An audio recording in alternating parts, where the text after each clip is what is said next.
సంబంధించి ఒక చిన్న క్లారిఫికేషన్ అడుగుదాం అనుకుంటున్నాం అధ్యక్ష. గతంలో యూపీఏ ప్రభుత్వం ఈ మోడల్ స్కూల్స్ను ఏర్పాటు చేసింది. దురదృష్టవశాత్తు తర్వాత వచ్చిన ఎన్డీఏ ప్రభుత్వం ఈ మోడల్ స్కూల్స్ను రద్దు చేయడం జరిగింది. అయితే అప్పుడున్నటువంటి రాష్ట్ర ముఖ్యమంత్రి కేసీఆర్ గారు రద్దు చేసినా సరే మేము వీటిని కొనసాగిస్తామని తెలంగాణ రాష్ట్ర ప్రభుత్వం ఈ మోడల్ స్కూళ్లను కొనసాగించాలని ఆ రోజు నిర్ణయం తీసుకున్నది అధ్యక్ష.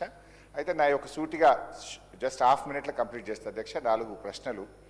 ఈ మోడల్ స్కూల్ టీచర్ల కోసం మన గతంలో ఉన్నటువంటి బీఆర్ఎస్ ప్రభుత్వం జీవో నంబర్ 58, జీవో నంబర్ 60 ఇచ్చింది. వాళ్ళు ఎందుకంటే ఓల్డ్ పెన్షన్ స్కీమ్లో లేరు, ఈ సిపిఎస్ స్కీమ్ కింద ఒకవేళ వాళ్ళు చనిపోతే గ్రాట్యుటీ ఇవ్వాలని చెప్పి ఆనాడు బీఆర్ఎస్ ప్రభుత్వం నిర్ణయం తీసుకుంది. ఇప్పటి వరకు 42 మంది మోడల్ స్కూల్ టీచర్లు చనిపోయారు. వారికి గ్రాట్యుటీ ఎప్పటిలోగా చెల్లిస్తారు, చెల్లించకపోతే తక్షణమే చెల్లించాలని కోరుతా ఉన్న ఒకటి. రెండవది అధ్యక్ష, మోడల్ స్కూల్ టీచర్లు ఎవరైనా చనిపోతే వాళ్ళ పిల్లలకు కంపాషనేట్ అపాయింట్మెంట్ జరగడం లేదు.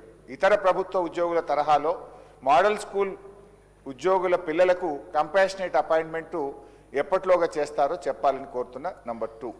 నంబర్ 3 అధ్యక్ష, ప్రభుత్వ ఉద్యోగులందరికీ 1వ తారీఖు వేతనం ఇస్తామని చెప్పారు. మోడల్ స్కూల్ ఉద్యోగులకు 010 కింద దయచేసి 1వ తేదీ వేతనం ఇవ్వాలని కోరుతున్నాం.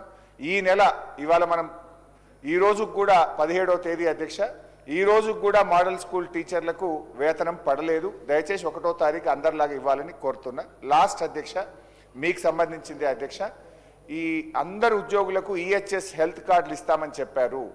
మరి మోడల్ స్కూల్ ఉద్యోగులు, ఎస్సీ, ఎస్టీ, బీసీ, గురుకుల ఉద్యోగులకు కూడా ప్రభుత్వ ఉద్యోగులతో సమానంగా ఎంప్లాయీస్ హెల్త్ స్కీమ్ అమలు చేయాలని చెప్పి మీ ద్వారా ప్రభుత్వానికి కోరుతున్నాం. గౌరవ మంత్రి గారు.